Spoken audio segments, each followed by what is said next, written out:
Good morning, everyone. I will call the meeting to order and ask the clerk to do a roll call. Councillor Shortreed. Present. Councillor Barry. Present. Councillor Dayu. Here. Deputy Mayor Danielson. I'm present. Mayor Moffat. Present. Thank you. May I have a mover and a seconder to approve the agenda? Councillor Dayu, Councillor Shortreed.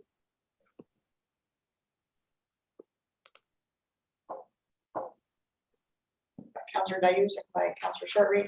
Be resolved that September 2nd, 2021 council meeting agenda be approved as circulated. All in favor? That's carried. Thank you. Are there any disclosures of pecuniary interest today? Seeing none, we'll move to the adoption of the minutes of the previous meetings. May I have a mover and a seconder? Deputy Mayor Danielson and Councillor Barry.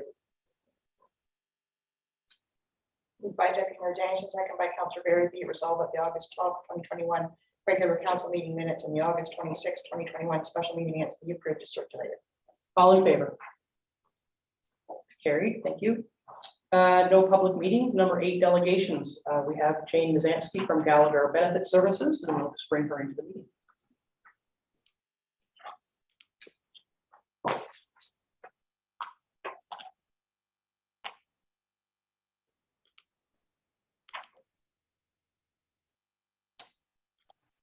Okay.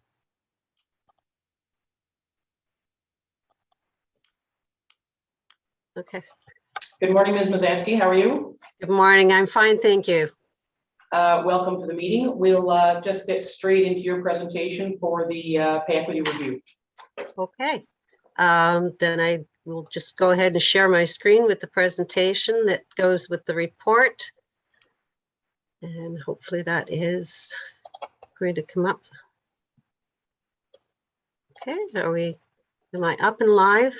You are up and live and ready to go. Okay, thank you very much for some time on your agenda. I appreciate it.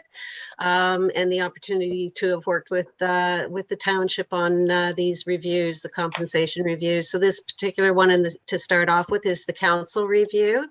And the slide deck just accompanies the report that was provided already. So really can I just interrupt you for a second? My apologies. Yes. As was mentioned to you earlier, we don't usually do screen sharing, and now I know why, because I can only see Jane. Okay. So I can't see any member of council. Okay, should I stop sharing the screen and assume everyone's got the presentation and just we do have the presentations. They're on the published agenda. So if you wouldn't mind, then I can, I see me now. There's everybody back. Okay, there, I'm back again. Okay. All right, so I will just walk through the slide deck then, and assuming that you're following along. So the first slide here, project mandate overviews. So basically we were retained through an RFP process to undertake a market review to make sure that the elected officials are fairly compensated, and it's relative to a comparator group that we have identified. And the things that we want to consider when we're talking about fair compensation is it reflective of the roles and responsibilities? Does it reflect the time commitments that are required for elected officials? Is it fair and reasonable? Because we want to make sure that the amount of remuneration is reasonable to attract a pool of candidates with some skills and reflective of the communities that they serve. And then lastly, of course, we have to make sure that it's within a framework that is fiscally sustainable or acceptable within the community as well. And we take into consideration other remuneration practices for councils across the province. So the report that I have provided outlines the findings and recommendations from the market review that we did. So we had 9 comparator organizations that did participate in the survey. We did solicit a few others that for whatever reasons did not elect to participate in the survey. But we do have 9, and that's a pretty good robust database and enough confidence to say the information is accurate and reflective of your comparator organizations. I developed a survey questionnaire that targeted specific questions around base remuneration for each of the different positions on council. We asked about per diems that are paid and why are the per diems paid to members of council. any allowable expenses for conferences and seminars, any other expenses that are allowed, cash allowances that might be paid for whatever reasons. And then we also explored whether benefits and pensions are made available to the elected officials. So we received the 9 responses from the comparator organizations. We tabulated those responses and provided a summary table, and that's included in the report. So the slide deck just covers off the basic concepts that we came across, and overall the observation on representation. So if we look at the population served on aggregate, compared to your comparator organizations, you're a bit smaller in total population. However, there are fewer members of council than are on your comparator organizations. So when you blend that together, overall, your individual council members divided by the population is representative of what your comparator organizations are doing. So that's good. It means that it's fair alignment to your comparators. In terms of the base remuneration, you are competitive overall to the market median, which is the pay policy that had been established, which means you're paying right in the middle of the road. You're not paying in the leading edge. You're not paying on the bottom edge of the comparator organizations. And paying at the median is pretty typical of organizations across the province, save and except some of the larger municipalities, particularly around the GTA. So in particular with the mayor, the salary rate or the remuneration rate is competitive to the market median. So you're both on the average statistic and the market median. The deputy mayor, there's 8 observations in this instance because only one of the comparators did not have a deputy mayor. The salary that's paid is a little bit above the market compared to those organizations. And then likewise with the councillor remuneration, it is above the market average and median, but not significantly so. In terms of the per diems, the township is aligned to the comparator practices. It's not a common practice across the comparator group to pay an additional per diem. Where it is provided, only 2 of the 8 or the 9 that responded offer per diem, but they did have exceptional circumstances. So I believe one of them was if there's 25 meetings and if the 26th meeting of council over the course of the year is called, then they get a per diem for that. And I believe the other one was for special meetings that were called outside of the council and committee purview. And so your township does not offer a per diem. So I would say that you're aligned to the majority of what your comparators are doing. The expenses, the main expense that came through with the comparator organizations is mileage expense, and all of the comparators are paying a much higher per kilometer reimbursement rate. And I would say on average, they're paying 55 cents, whereas the township is paying 45 cents. So you're quite a bit lower than your comparator organizations. And I would also say just across the province in other council remunerations that I've completed, I would say 45 cents is on the lower end as well. So it's not just with amongst your comparator organizations.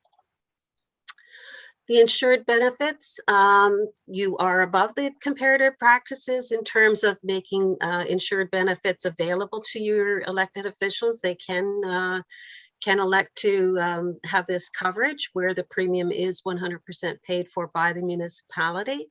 There's only 3 other of the 8 or 9 comparators that offer the same level of coverage, and the remaining others, primarily they'll offer things such as travel insurance, accidental death and disability insurance, or there's a 1 or 2 that also offered a cash payment in lieu of benefits, a stipend. So that's another approach that some organizations do.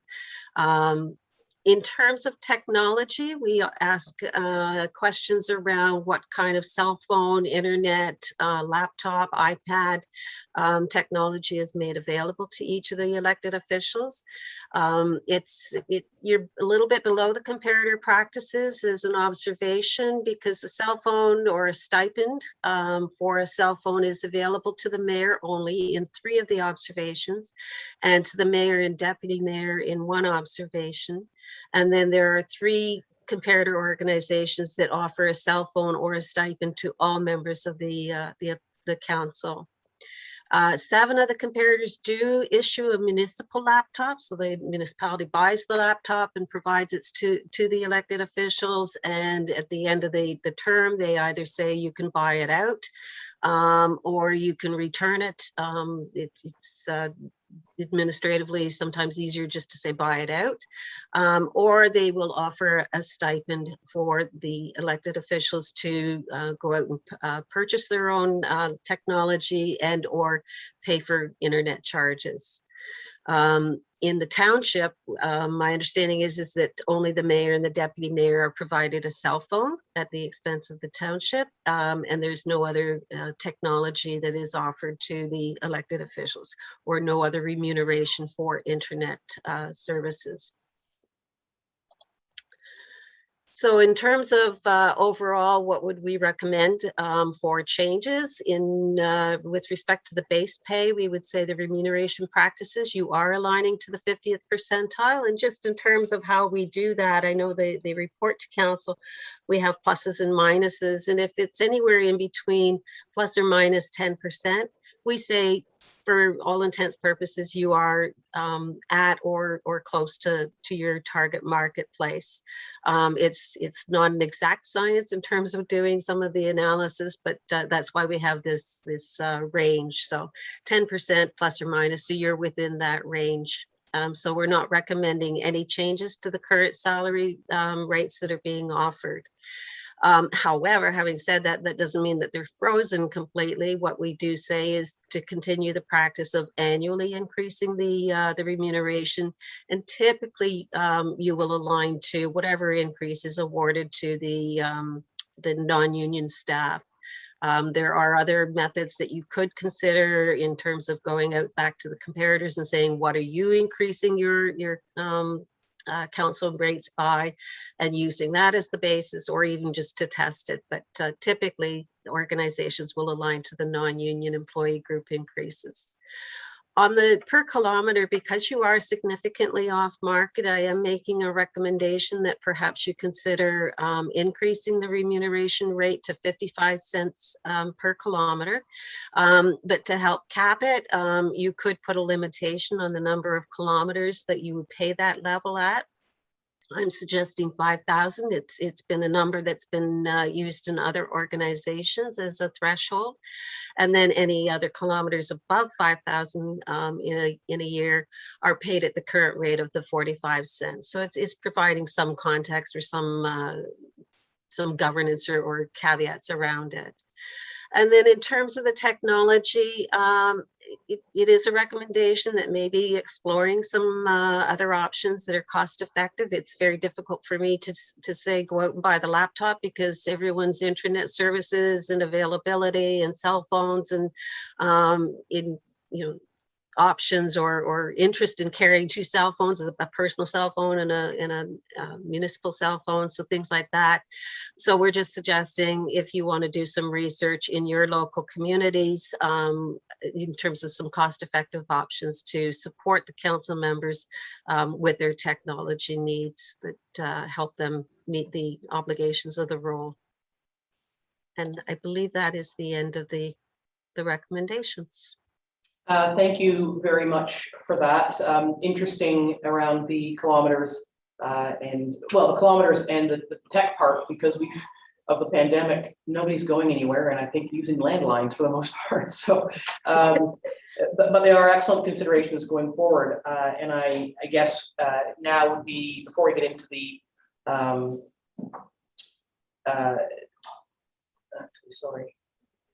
sorry, my screen has just frozen on me.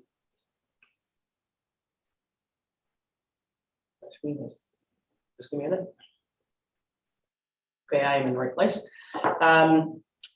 So I'd ask council if you have any questions of Jane on her report, and then we can talk about whether we'd like staff to bring something back on the recommendations. The questions from council for Jane. No, okay, well, that's good. So is council interested in having staff bring back something around the recommendations Jane has made and looking at around the mileage and technology and looking at what the impacts might be? I don't know that members of council who are not, who don't have a cell phone and none of us have computers that are provided by the township, if that matters to those who don't have it. So I would be looking for that, that conversation and whether or not we would have staff bring something back. I'll go to Councillor Dayu and then to Deputy Mayor Danielson. First off, Jane, thank you very much. This is such a clear and precise overview and very, very helpful. I'm delighted to see that we were right smack at median and some of the things that maybe we don't do are offset by things that we do. And it's a good space to be in. So thank you so much for providing that confidence for us. On the staff recommendations, I personally feel better just using my own technology. I would not be interested myself. But I know this is not a conversation about me. It's about thinking about other councillors also in the future who may have different interests or needs. I would consider maybe a stipend to be more amenable to the varying needs of council members going forward. I certainly think about things like the internet capability up at Oxtown Lake, which is really low. For quite some time, I was trying to use the community center. To increase internet speed up there would be quite an extraordinary feat, would possibly cost a lot of money. And so, just to have a stipend available that would help me determine which one is better. Is it better to buy technology? Is it better to look for greater internet speed for council's purposes, et cetera, would be more flexible. And we do live across this vast territory, well, comparatively to other townships, where needs are different. So I would think that a stipend would suit more than an actual technology offer. Yeah, I think you make a good point. I know that looking at the screen, it's crossed my mind that in Algonquin Highlands, I believe 4 of 5 members of council are on Macs, as opposed to PCs, and the county IT department, for fully understandable reasons, they're not Mac folk. And so there could be challenges with that. If you're a Mac user and someone says, here, you have a free PC for council work, there can be some challenges in changing platforms. So stipend might be a good idea. Looking for thoughts. So, Liz, you're next. Go ahead. Pretty much the same as Councillor Dayu was saying. I have my own equipment, and as you mentioned, it's all Apple, and I don't need to have anything supplied to me as far as equipment other than the cell phone, which I sincerely appreciate. But I do like the idea of investigating a bit of as Jen called it, a stipend or some kind of assistance in helping with maybe paying for internet. Otherwise, it's an excellent report. It's a bit eye-opening. I must say, in some ways, a little bit disappointing, but good to see that we're right in the middle of what people are paying. Good report. That would be about all I could say, other than taking a look as well as at the mileage. Yeah, fair enough. I'll go to Councillor Shortreed, then back to Councillor Dayu. Thank you. Yes, I agree with everyone so far. I also want to look at the mileage too, especially for the community members of public that are on the Committee of Adjustment that do a lot of driving for our meetings, that they can have properties from top to bottom, and that's a lot of driving for them to go and check out all the properties. So I agree with that part too. Good point. Thank you. Councillor Dayu. The one thing that occurred to me just a few weeks ago when I tried to get back into a meeting that I was not able to get into because I didn't have my own Zoom account. I had only ever just accepted the invitation to someone else's Zoom account. And then went in and got a Zoom account. which I only use for council. And I think it was something like $200 to get a year supply of Zoom. And I just wondered at that moment if it was something that instead of a per diem, not a per diem, I'm sorry, but like a travel mileage cost, Zoom has sort of become mileage this year, and that may not be the case going forward. But I recognized it as being, our council is changing, the way we conduct business is changing. So studies like this are always helpful to see how we're able to keep in touch with how we are changing how we do business. And the Zoom cost was one thing that I'm absolutely fine paying for that. I'm not looking for any reimbursement, but it's a good example of how our operations are changing. Yeah, I'm curious about that. I have a Zoom account and I didn't pay anything for it. So Me too. I'm curious as to what button you pressed, because it's, and I'm sorry that you had to pay $200. The basic account is free, but the basic account wouldn't let me get into the do the thing that we needed to do in the meeting a few weeks ago. I think you might recall when I couldn't get in, so I had to. It was for a closed meeting, so I couldn't get into the closed meeting unless I had a Zoom account, and the basic account wouldn't let me in. So I got in using a different way. Anyway, that's neither here nor there. We can even forget that as an example if I've misunderstood that technology. All this to say that operations, day-to-day business is changing, and so this helps us to keep. Yeah, it is. So then I'm hearing we'll just, I don't know if there's any huge rush. No one's looking to have a, technology provided. And so I would look to the CAO and IT staff to at some point bring something back for us to consider. I don't believe that, other than committee of adjustment at the moment, it still is the case that really no one's driving anywhere. So I don't think we need to implement anything sort of as of tomorrow. So I would just look to the CAO to bring something back in that regard for council's consideration in the future. Is there anything further that anybody wanted to ask Jane about? And seeing nothing, then I would ask for a mover and a seconder to receive this report. Deputy Mayor Danielson and Councillor Shortreed. By Deputy Mayor Danielson, second by Councillor Shortreed. Be it resolved that council receives a presentation from Jane Mazensky of Gallagher Benefit Services regarding council compensation and pay equity review for information. All in favor? Everybody is frozen on my screen.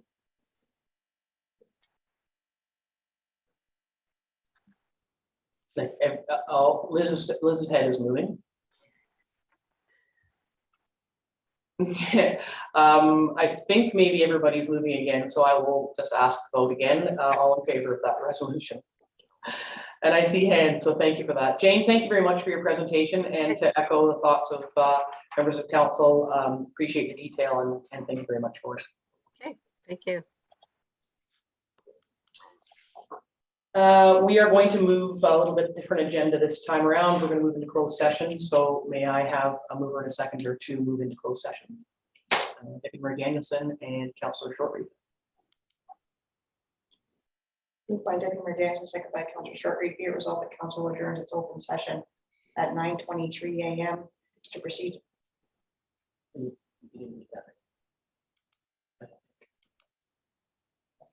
We're going into closed session. Yeah.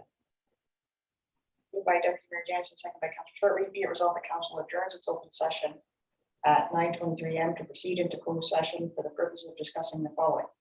1, personal matters about identifiable individual, including municipal or local board employees, and labor relations and employee negotiations in accordance with sections 232B and 239(2 of the Labor D employee equity review, pay equity review. 2, personal matters about identifiable individual, including municipal or local board employees, and litigation and potential litigation in accordance with sections 239(2B and 239(2E of the Municipal Act 2001 SO as amended, zoning compliance matter.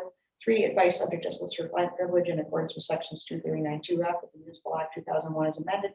And 4, litigation or potential litigation and advice subject to solicitor client privilege in accordance with sections 239(2E and 239F of the Municipal Act 2001 SO as amended. All in favor? That is carried. Thank you. And we'll just move along in our process.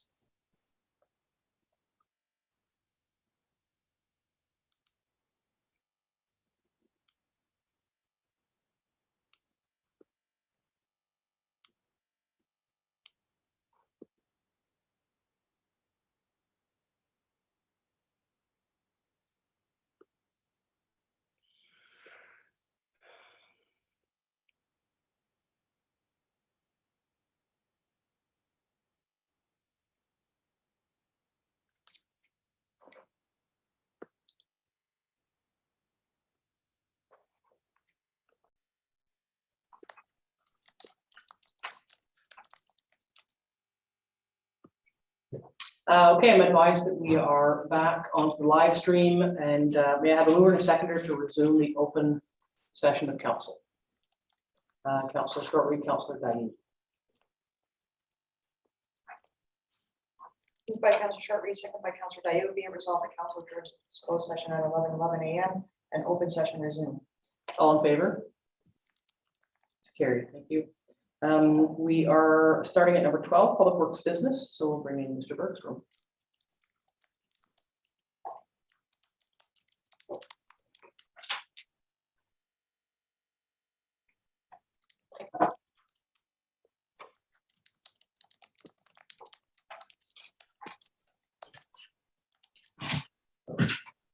Good morning, Mayor and Council.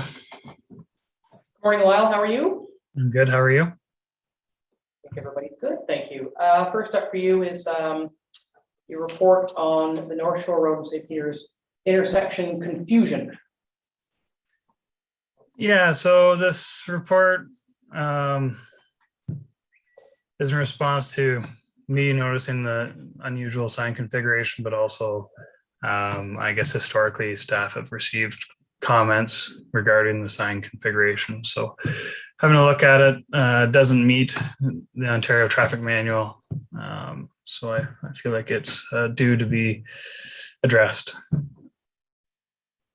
Yeah, fair enough. It is a bit of an awkward. It's a curved road. It's a Y. It's a curved road with another road coming off of it. So the yield sign doesn't make any sense really. So you've got a recommendation there for that reconfiguration to bring it into compliance with the traffic manual, and looking for any thoughts or questions from council on the recommendation. Kind of straightforward. Liz? I'm just kind of wondering about, do we have to leave North Shore Road open as a truck traffic, as an alternate route to 118? I'm just kind of wondering about truck traffic on North Shore Road completely. So we're still on the North Shore Road and St. Peter's Road intersection signage, item 12A. The truck traffic conversation is next. Okay, well then with respect to this, I kind of like the idea of a three-way stop, would be even safer. But that's just me. It's a bad spot. There's never been any accidents on it.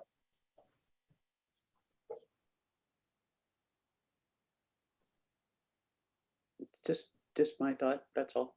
I mean, I don't support that. As someone who drives it all the time, I've never had a problem. But the yield sign is a bit confusing. I can absolutely support that. And having the sign for the westbound traffic that just says there's a curve ahead with it's like driveway ahead, hidden drive. It's almost like a hidden driveway sign, I would think. But thoughts from council on that?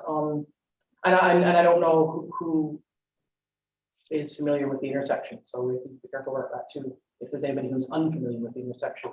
Councillor Dayu.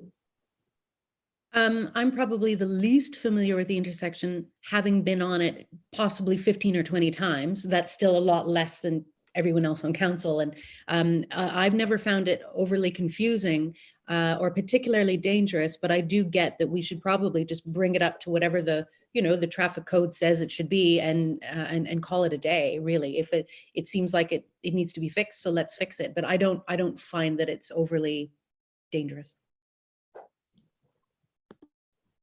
So you're saying concur with the recommended approach from the operations manager. Other thoughts from council? May I have a mover and a seconder to move ahead then with the recommendation of the signage change?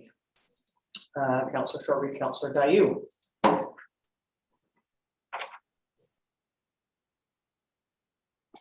Moved by Councillor Sharpie, second by Councillor Dayu, be it resolved, council receives report PW 3321 regarding North Shore Road and St. Peter's Road intersection signage submitted by Lyle Bergstrom and dated September 2nd, 2021. And the council concurs with the staff recommendation and approves removing the yield sign, installing new warning as set out in option 2 of the said report. All in favor? Carried. Thank you. Did we just lose somebody? No. Every once in a while, all the faces move around on the screen and you think somebody just went away. Next up for you, Lyle, is the heavy truck traffic part. So this is kind of a long time coming, and we do have a problem with GPS, and you can't get any response. There's nobody home in any of the big companies that provide those shortcuts. So Lyle, go ahead. Thank you. Yeah, so this report is one step into hopefully mitigating some of the truck traffic that's going down St. Peter's Road. The main issue there, the intersection is very tight. It's on kind of a, it's just too tight for the big transport trucks to get around the corners. To make the intersection, improve the intersection, would include removing or expropriating land or reconfiguring a bridge, which we don't really want to do. So this is the first step. I know Deputy Mayor is alluding to the bypass for the 118/35. So truck traffic can still go down Airport Road and North Shore Road. This is just to limit traffic, making the turning movement from St. Peter's Road onto North Shore. We just want to eliminate the continuous damage we are receiving on the guide rails and trucks being stuck there for some time. But that being said, there's still times that trucks will be able to go down the road that we can't enforce for deliveries or if they're lost. It's just hopefully warning most big trucks to stay off the road, but there will be the odd ones still using it, unfortunately.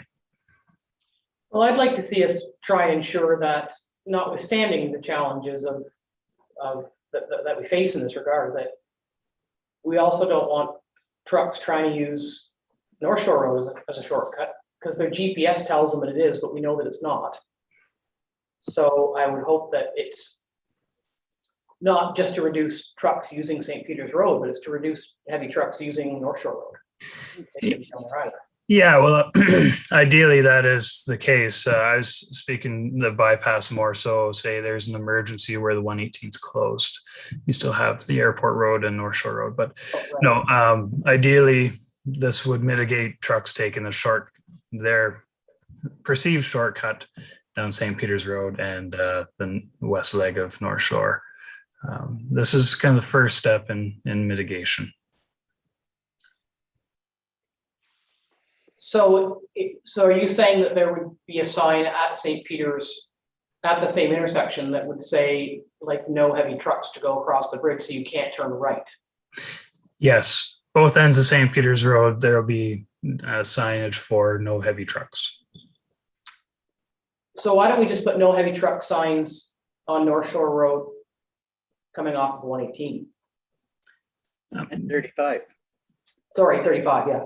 Thank you. Yes, which is entirely possible. We can, the structure of the bylaw for the heavy truck traffic, we actually establish schedules, so that way it can be a bit dynamic at council's discretion. So if council would prefer North Shore Road, St. Peter's Road, and I guess Airport Road to be no truck traffic, you kind of want to stop them at all entrances if you want to totally eliminate trucks. Now, this will not harm the locals doing deliveries, i.e. the dump trucks and cement trucks that are used for construction purposes. That won't be eliminated, but hopefully this will mitigate the long haul truckers that aren't working within this area. Yeah, they're the problem. I have followed a number of them across North Shore Road, and you can tell that minds are spinning when they stop at St. Peter's Road and they just don't know where they're supposed to go because they can't navigate the turn right because of the angle of the bridge. So they keep going very slowly along North Shore Road till they find their way, till their GPS recalibrates and takes them to Airport Road. I just think they shouldn't be on here. And I do have firsthand experience with, spending time on Beach Lake. There's big trucks that shouldn't be there. They're going too fast because they don't know the configuration of North Shore Road, Jake brakes. There's a lot of walkers. The township reduced the speed limit on North Shore Road a number of years ago to accommodate, the extensive recreational use it experiences, even though it's still a road, folks, it's still a road. But I personally would prefer to see no heavy trucks other than local deliveries right across North Shore Road and Airport Road. Liz? You just said it all. I completely concur. When I think about the discussions we've had with residents there, the move to reduce the speed limit, the amount of foot traffic and kids running back and forth across the road, it's just not a great place for truck traffic. And it's actually faster, maybe a little bit longer, but actually faster to stay to the highway. Faster and easier to navigate. Mm-hmm. And a more appropriate roadway. So we're putting ourselves back in the age-old enforcement challenge, because if somebody is driving a big rig and they're coming south on 35 and they turn left on North Shore Road and then see a sign that says no heavy trucks, what are they supposed to do? Well, like what would we expect them to do? Carry on North Shore Road. Turn around? They would carry on North Shore Road to Airport Road. But if we're going to restrict truck traffic entirely on North Shore, I would recommend restricting truck traffic on Airport Road and North Shore Road and St. Peter's Road, if that's the desire. But yeah, if a truck was coming down North Shore Road and came to St. Peter's and there's no truck, they would have to carry on to Airport Road, which would take them in the same direction. It is certainly my wish to see the highway rigs, as best we can, prohibited from all three roads, because they're using it as a shortcut. They're not conducting business in there. They're just trying to use it as a shortcut as per their GPS, which is wrong. The GPS is wrong, and so yeah, I'm for all three roads. I think that's what Liz is saying. And Jen, what are your thoughts? One might hope that if that sign goes up and in 1 week, there are 10 rig drivers who call up GPS, whatever, Google Maps and say, hey, wait a minute, you wanted to send me down there and there's a sign saying I can't do that. That may be more impactful than, a member of township staff calling once a month to say, we'd prefer that they not come down this road. Could you please change it? If there is evidence that there is a prohibition of some type, GPS might catch up a lot faster. Well, we can hope that more of a public full court press might help. I don't see any other hands waving in the air to have a comment, so I'm going to assume that Councilors Short, Reed, and Barry are okay with the attempt to prohibit the highway rigs from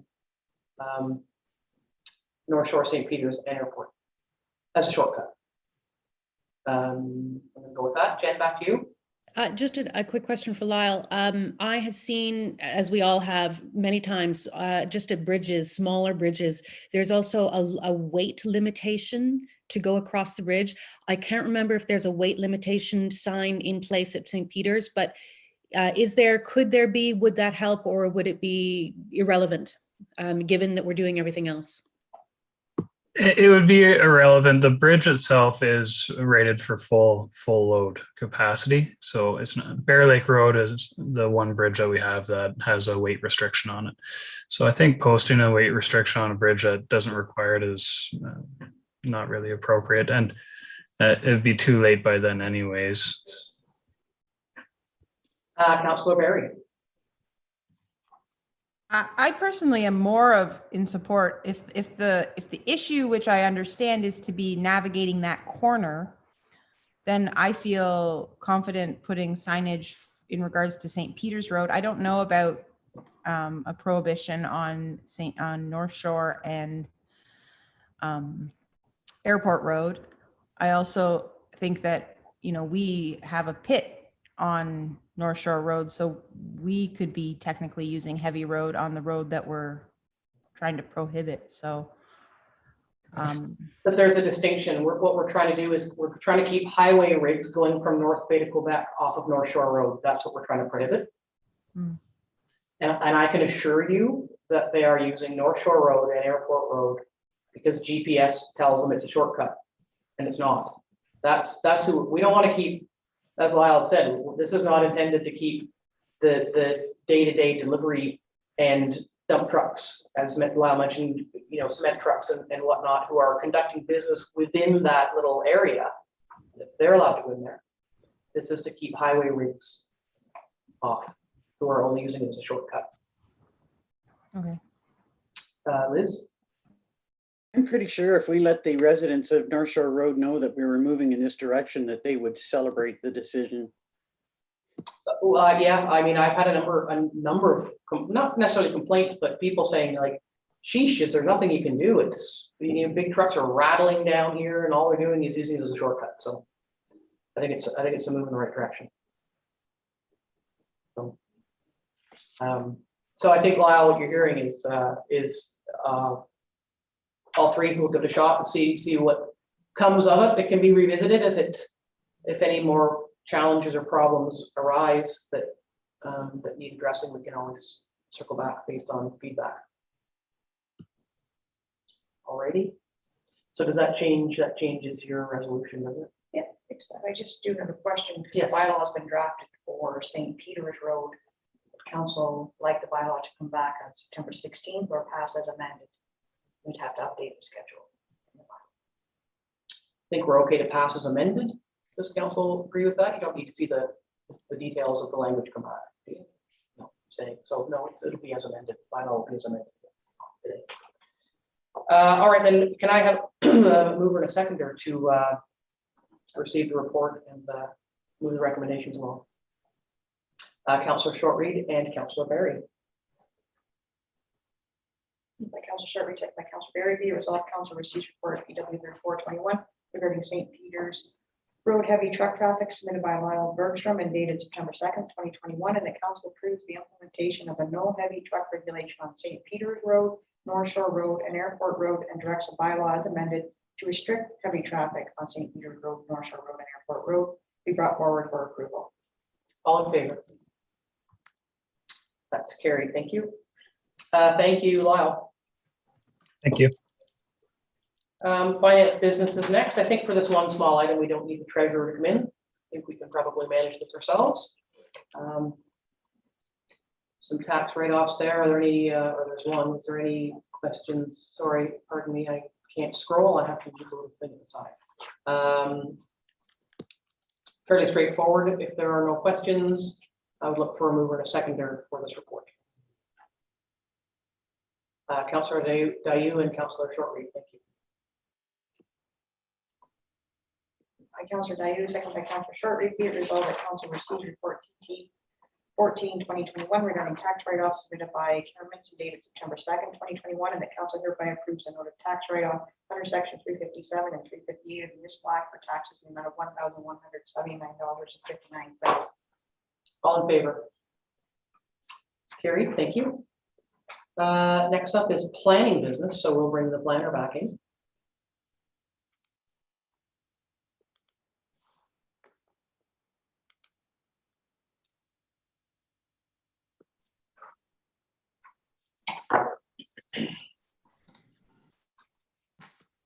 Welcome back, Mr. O'Callaghan. Thank you. First up is the Committee of Adjustment minutes. If there are any questions, let me know, and if not, I could have a mover and a seconder to receive that report. Deputy Mayor Danielson and Councillor Shortreed.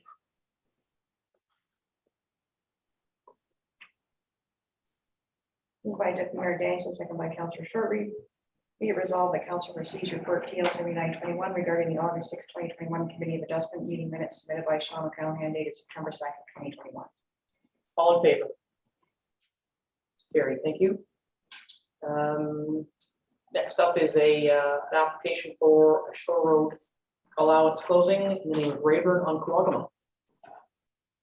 Yes, this is an application to close the shore road allowance in front of this property on Quagma Lake. It is a developed property and it looks like the cottage is located entirely on the shore road allowance. Other than that, it doesn't appear there's much out of the ordinary and would recommend it proceed through the regular steps to close the shore road allowance. Any questions from council on this application? May I have a mover and a seconder to move it along? Councillor Dayu, Councillor Berry.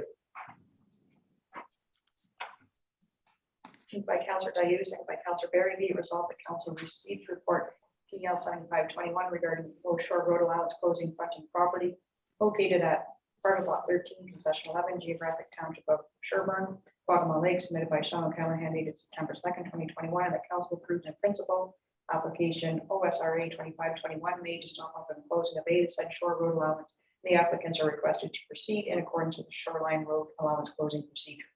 All in favor? That's carried. Thank you. Next is the bylaw for a shore road closing in the name of McMullen on Big Hawk. Yes, this is the bylaw to close the shore road allowance in front of this property. It was circulated for comments and no comments were received or easements required from Bell, Hydro, or Public Works Canada. And staff would recommend approval of the bylaw as presented. Any questions from council? And may I have a mover and a seconder to receive this report? Deputy Mayor Danielson and Councillor Shortreed. By Deputy Mayor Danielson, second by Councillor Shortreed, be it resolved the council receives report PL 7321 regarding the proposed shore road allowance closing fronting property located at part of lot 19, concession 14, geographic township of Stanhope, Big Hawk Lake, submitted by Sean O'Callaghan dated September 2nd, 2021. The council deems the said shore road allowance to be surplus and concurs with the recommendation made in the said report and directs a bylaw to stop up, close, and convey the said shore road allowance be tabled for further consideration. All in favor? That's carried. Thank you. Excuse me, a closing application in the name of Prince on Saskatchewan Lake. Yes, this is the application to close the shore road allowance. We don't have a survey at this point, but it will be required should it be approved in principle. There is a cottage that is close to the shoreline, so it's likely partially on the shore road allowance, if not entirely on. But staff are recommending approval of the proposed application to close the shore road allowance. Any questions from council? May I have a mover and a seconder? Deputy Mayor Danielson, Councillor Shortreed. Moved by Deputy Mayor Danielson, second by Councillor Shortreed, be it resolved that council acknowledge receipt of report PL 7021 regarding the proposed shore road allowance closing fronting property located at part of lot 9, concession 11, geographic township of Stanhope, Saskatchewan Lake, submitted by Sean O'Callaghan dated September 2nd, 2021, and the council approves in principle application OSRA 2821 made to stop up, close, and abate the said shoreline road allowance, and that the applicants are requested to proceed in accordance with the shoreline road allowance closing procedure. All in favor? That's carried. Thank you. Next up is another application, Barry Bobcat Limited on Maple Lake. Yes, another application here to close the shore road allowance in front of this property on Maple Lake. It is a developed property, and I believe there are some structures that will be shown to be located on the shore road allowance. But staff are recommending it proceed through the regular steps to close that shore road allowance. Any questions from council? May I have a mover and a seconder? Councillor Shortreed and Deputy Mayor Danielson. By Councillor Shortreed, second by Deputy Mayor Danielson, be it resolved that council receives report PL 7721 regarding proposed shore road allowance closing fronting property located at part of lot 26, concession 5, geographic township of Stanhope, Maple Lake, submitted by Sean O'Callaghan dated September 2nd, 2021. And the council approves in principle application OSRA 2721 made to stop, close, and convey the said shoreline road allowance. That the applicants are requested to proceed in accordance with the shoreline road allowance closing procedure. All in favor? That's carried. Thank you. Next up is another application for a closing in the name of Tisdale on Cushog Lake. Yes, this is another application to close this shore road allowance on Kushog. There does not appear to be anything out of the ordinary or noteworthy with the application, and staff would recommend it proceed through the regular steps to close the shore road allowance. Any questions from council? May I have a mover and a, oh. Okay, may I have a mover and a seconder? Councilor Short-Reed, Councilor Berry. Moved by Councilor Short-Reed, second by Councilor Berry. Be it resolved that council receives report PL 7621 regarding the proposed shore road allowance closing fronting property located at part of Lot 2, Concession 7, Geographic Township of Stanhope, Kushog Lake, submitted by Sean O'Callaghan, dated September 2nd, 2021, and that council approves in principle application OSRA 2621 made to stop up closing of the said shoreline road allowance, and that the applicants are requested to proceed in accordance with the shoreline road allowance closing procedure. All in favor? That is carried. And finally, a bylaw in the name of Harrison Onquaga. This is the bylaw to close the shore road allowance in front of this property on Quagma Lake. It was circulated for comments. No objections or easements were raised except for Hydro 1. They will require an easement over parts 2, 4, and 6 of the plan. But that has been shown on the plan, and the easement will be established prior to the lands being transferred. But staff are recommending approval of the bylaw as presented. Any questions from council? May I have a mover and a seconder, please? Deputy Mayor Danielson and Councilor Short-Reed. By Deputy Mayor Danielson, second by Councilor Short-Reed. Be it resolved that council receives report PL 7421 regarding the proposed shore road allowance closing fronting property located at part of Lot 26, Concession 1, Geographic Township of McClintock, Waterma Lake, submitted by Sean O'Callaghan, dated September 2nd, 2021, and the council deems the said shore road allowance to be surplus and concurs with the recommendations made in the said report and directs the bylaw to stop up, close, and convey the said shore road allowance be tabled for further consideration. All in favor? That's carried. Thank you. Thank you, Mr. O'Callaghan. Thank you. We're into external boards. I just wanted to, we don't really talk about things unless there's the external board so much about, unless there's minutes, but for Julie, Jen, and Lisa, is there any chatter out there about the partnership or the health hub or the watershed council getting back to meetings anytime soon? Julie, go ahead. No chatter at all. We did go to the rededication of the pavilion, which was quite nice last week before, but nothing here. No peep at all. Other than when's the gym gonna open? Yeah, I get that a lot. I'll go to Lisa and then back to Jen. Lisa, is there anything on the watershed council? I think there's been a lot of work sort of done with the Muskoka watershed communication, which you're on. And I believe there's going to be a meeting in September online. So they're still doing Zoom meetings, not in person. Okay, so we may see some, if there's a meeting, we'll see some minutes or some outcomes from that maybe later in the year. Jen, what say ye on the ECDEV group? Well, on Health Hub to begin, Health Hub hasn't, the advisory group hasn't met, but the staff have been really great at sending out updates, what's happening. The group doesn't have a great deal to meet on without a specific set of fundraising events ahead. And until we can get back together as people, that's sort of on hold. So I do understand why they're not bringing us together, but I'm sure that they'll be looking forward to that as soon as it's reasonably possible to do so.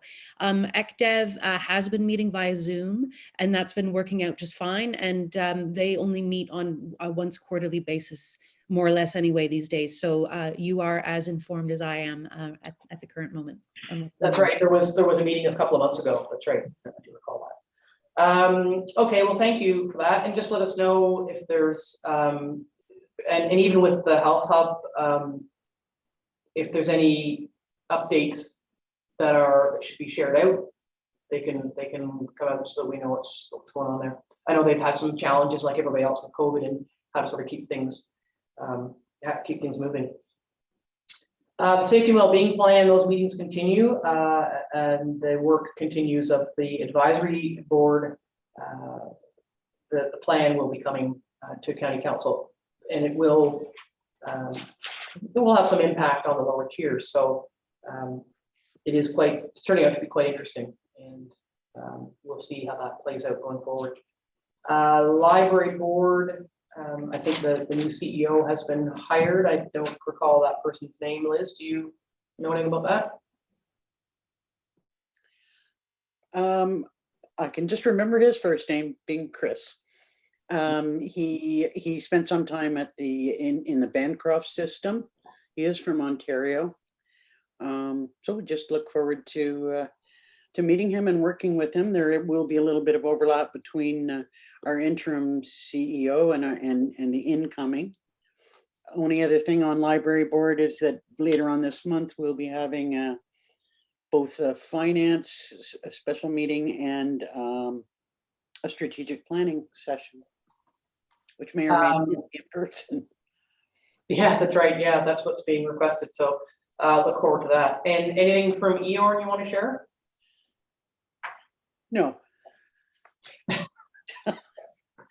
No, other than the fact that they are committed to continuing to advocate on behalf of Eastern Ontario to make sure that we get our fair share of whatever arrangements are made between the province and successful proponents. That's about it right now. Okay. Thank you for that. Then the communications committee, there's no meeting planned for that. Item number 18 under general business, there's the attachment there, the recognition of Truth and Reconciliation Day. And I wonder if, and I know there's been some conversation and some plans discussed by the various CAOs. So maybe Angie could bring us up to speed on that. And then we've got a decision to make about how to handle that. So if you want to take it away, Madam CAO, with those conversations. Sure. Thank you. And actually, they have even changed as of this morning. Oh. So the idea around recognition for that day on September 30th was to purchase orange T-shirts for all of staff and council. And so we were moving forward with that. Unfortunately, an email this morning indicates we aren't able to get T-shirts. I guess the demand is so high that we aren't able to get them. So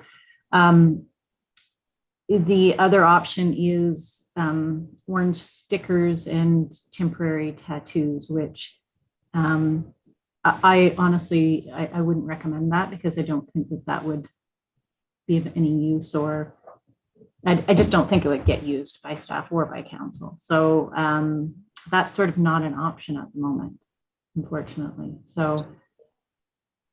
Yeah, and I think, you know what, I think that's fair enough. But well, one of the things that we talked a little bit about this and is how to genuinely recognize the purpose of the day being created. And I don't think it's in an orange shirt. I think it's in finding a way to effectively advance the various aspects of truth and reconciliation. So there is, I mean, I actually didn't ask what the resolution says.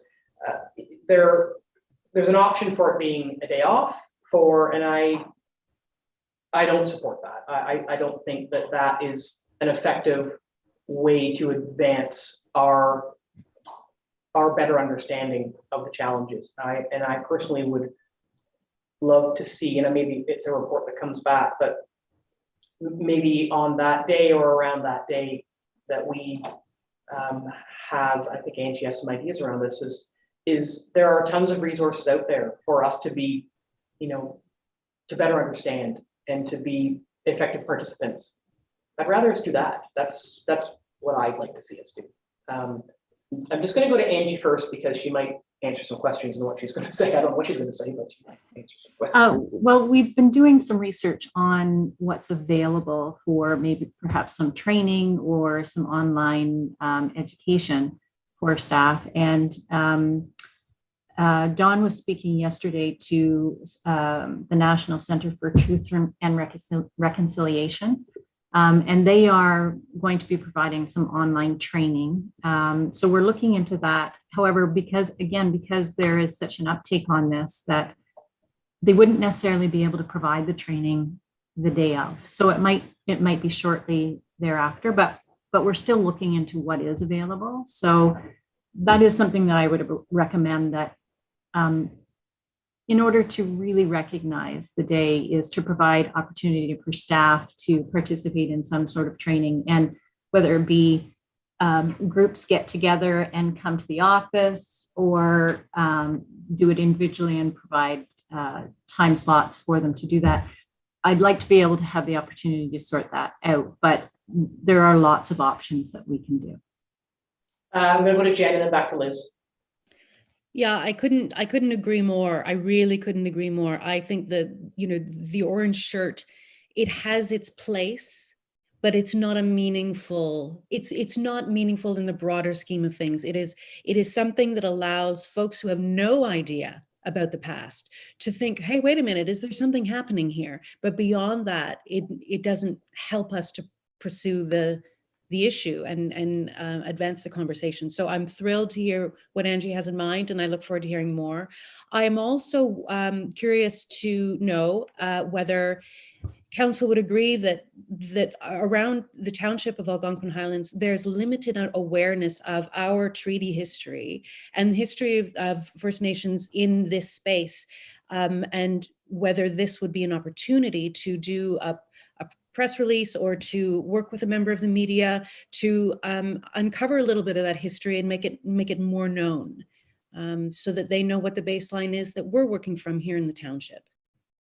Yeah, and that's why I had suggested, when we talked about a land acknowledgement, introduction of a land acknowledgement, and I wanted to make a bit of a fuss about it, and I believe Chad is working and has worked on some background, because we don't know. We do know that we are part of the Williams Treaty lands. We are not part of the Algonquin land claim, and so you can't better understand what you don't know to start with, is what you're saying. So that had been my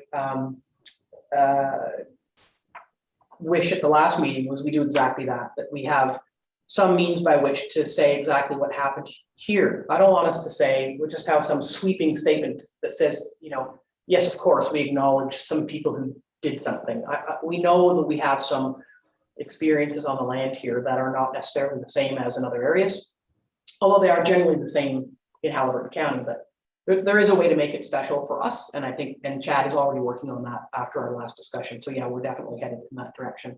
And then, and we can also have, again, website, we can show where we are in the Williams Treaties lands, and then what that means. And that can be dynamic as well. That can continue to evolve as we, through time, learn more. We can keep adding to that and adding to our own story here, or not our story, but the story of those who were here before. Angie, well, look at all the hands.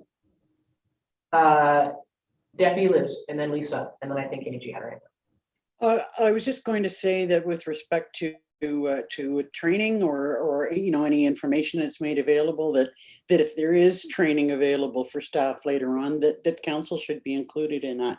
I think it's important that we too have a greater understanding and a better idea about how to deal with it. Just wanted to put that forward. Yeah, I think that's a great idea. Lisa? Just in talking about this with another colleague in a different hat, but their workplace decided that in lieu of a holiday and in lieu of an orange shirt or any sort of thing like that, that they would have they would create a library within their organization, and people could bring education into their organization as a resource for that. So I know our local libraries are doing something similar, but I really sort of cringed, to be honest, when I heard about the orange shirt, because I think, first of all, where does that money go, and how does that all work out? And I just think it's not a true. I remember when we went to Roma, one of the leaders that presented, the request back then was, just ask questions and open dialogue and continue learning about the bigger issues. So I think any form of education I'm in full support of. I just thought it was interesting that they sort of created a stipend within their organization to be able to purchase relative information. Mhm. And I see two hands and I'm not sure who was first. So I'm just going to go across my screen and go Liz and then Jen. Two things. One, I do know that the library is going to be looking at this very carefully, and developing a process for within their own organization. And I'm assuming that I'm fairly certain that would also mean that there's a greater emphasis put on whatever library material there is there. I know that this issue is a very, very high on the list of priorities for our interim CEO. Just one comment about the t-shirts. I totally agree that acquiring t-shirts and us wearing t-shirts is really not the best use of money or having a significant impact. But having said that, it's interesting to note that along Highway 35 on a property, there's an orange chair and an orange t-shirt hanging from it. And I'll tell you, it definitely hits home with me every time I go by. So. And that's because the owner of that property is an Indigenous person.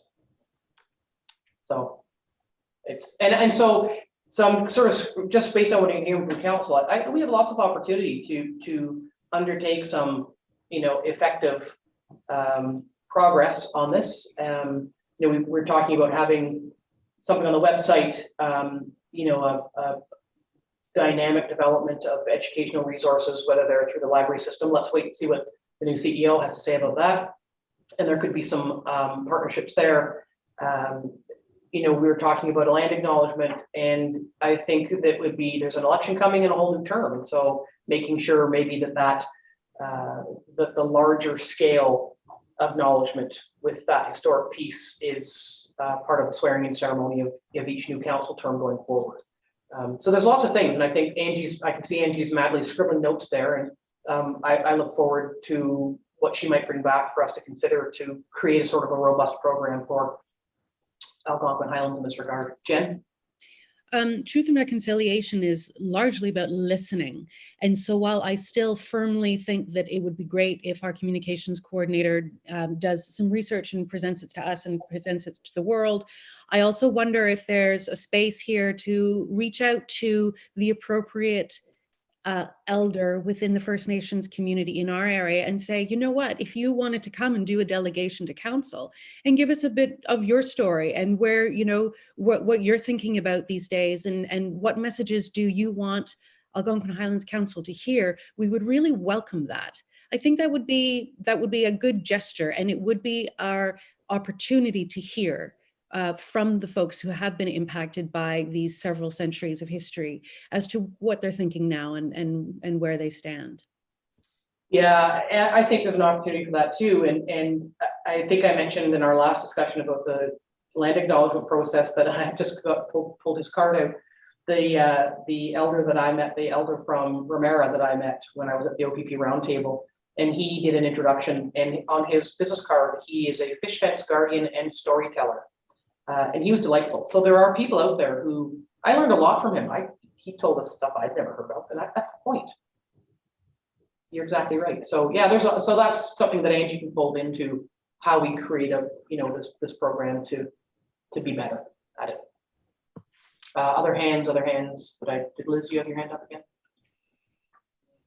No. Angie, do you have enough to take away and work with Chad and then come back and sort of develop a program in this regard and set down some roots around this? Definitely, yeah. So we're not doing a day off, but we are adopting pre-wellness resolutions from AMO. Yes, the AMO resolution, however, slightly modified to recognize September 30th as the National Day for Truth and Reconciliation by through council's discussion, by staff and council participating in Indigenous awareness training. Yeah, and there's I'm sure everybody receives the AMO updates, and we talked briefly about this as well, that there was quite some time ago, a number of months ago, that there was the introduction of a training session, and I guess it must have been subscribed fairly quickly, and they've added 4 or 5 more of the same session. So that's also an opportunity as well. I think it's through AMO. Liz, do you remember that? No, sorry. Anyway, so there's lots of options there. May I have a mover and a seconder to adopt the resolution slightly modified for truth and reconciliation recognition and to move our program forward? Deputy Mayor Liz Danielson and Councilor Lisa Berry. With apologies, did that new resolution include more than just training, or is it, because I think I heard Don just refer to training. Oh, what part does it say that? I mean, the request on the agenda is to adopt the resolution for the National Day. We could add and that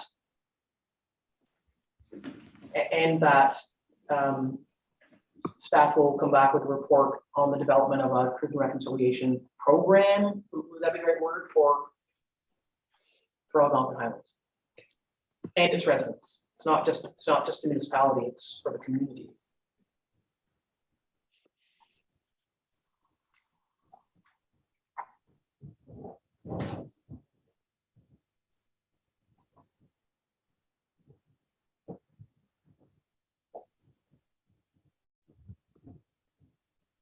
Could it say like a program for staff, council, and the community? I think that's more inclusive than each we're thinking of everybody.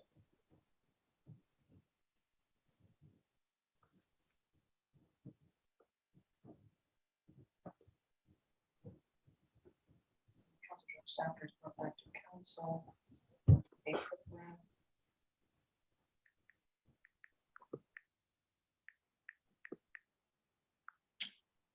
Program's kind of a funny word.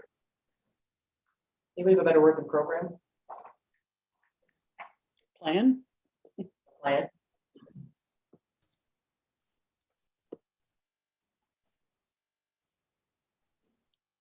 A plan to raise awareness about truth and reconciliation for staff, for council, and for the community.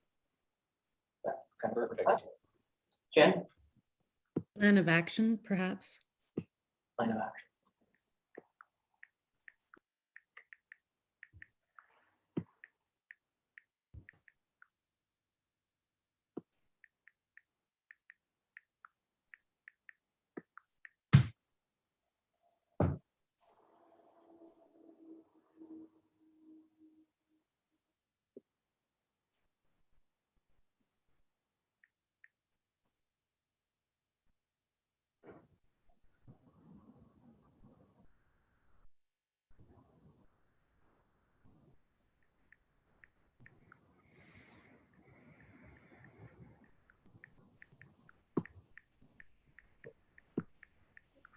You ready?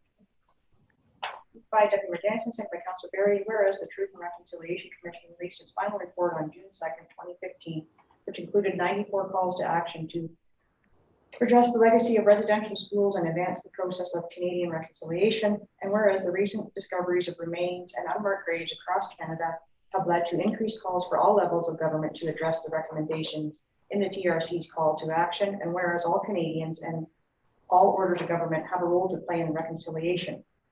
Whereas recommendation number 80 of the Truth and Reconciliation Commission called upon the federal government in collaboration with Aboriginal peoples to establish a statutory holiday, a national day for truth and reconciliation to ensure that the public commemoration of the history and legacy of residential schools remains a vital component of the reconciliation process.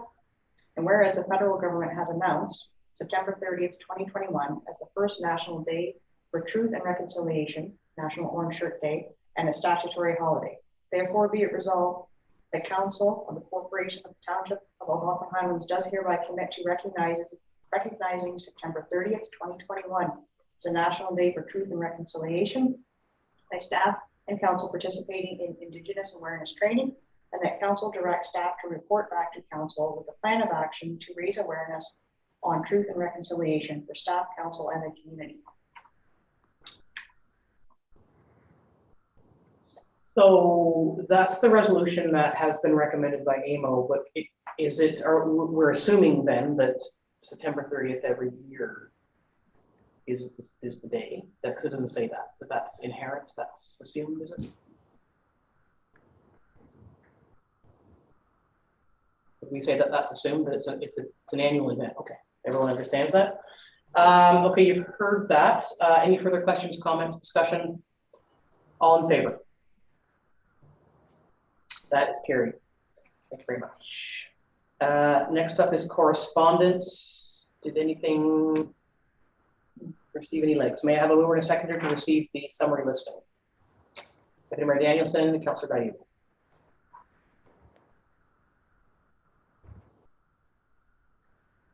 By Deputy Mayor Danielson, second by Councillor Dayu, be it resolved that council receives the correspondence listed for the period of August 5th, 2021 to August 5th to August 25th, 2021 for information. All in favor? It's carried. Thank you. May I have a mover and a seconder for the bylaws? Councillor Short-Reed, Deputy Mayor Danielson. Moved by Councillor Short-Reed, second by Deputy Mayor Danielson, be it resolved the following bylaws be received and read first time, consider read a second and third time, and finally passed with the corporate seal affixed. Bylaw 2021-94 as amended to prohibit heavy trucks on St. Peter's Road, North Shore Road, and Airport Road. Bylaw 2021-95 to stop up closing the Bay Shore Road, allowance fronting property located at part of lot 19, concession 14, geographic township of Stanhope, Big Hawk Lake. Bylaw 2021-96 to stop up closing the Bay Shore Road, allowance fronting property located at part of lot 26, concession 1, geographic township of McClintock, Guatemala Lake. All in favor? Carried. Thank you. May I have a mover and a seconder for the confirmatory bylaw? Councillor Dayu, Councillor Berry. Moved by Councillor Dayu, second by Councillor Berry, be it resolved that bylaw 2021-97 being a bylaw to confirm the proceedings of council held during its September 2nd, 2021 regular meeting be received and read a first time, consider read a second and third time, and finally passed with the corporate seal affixed. All in favor? Carried. Thank you. And a mover and seconder for adjournment. Councillor Berry, Deputy Mayor Danielson. By Councillor Berry, second by Deputy Mayor Danielson, be it resolved the September 2nd, 2021 regular meeting is hereby adjourned at 12:02 p.m. All in favor? Carried. We are adjourned. Thank you very much, everybody, for your contributions today. Have a great day.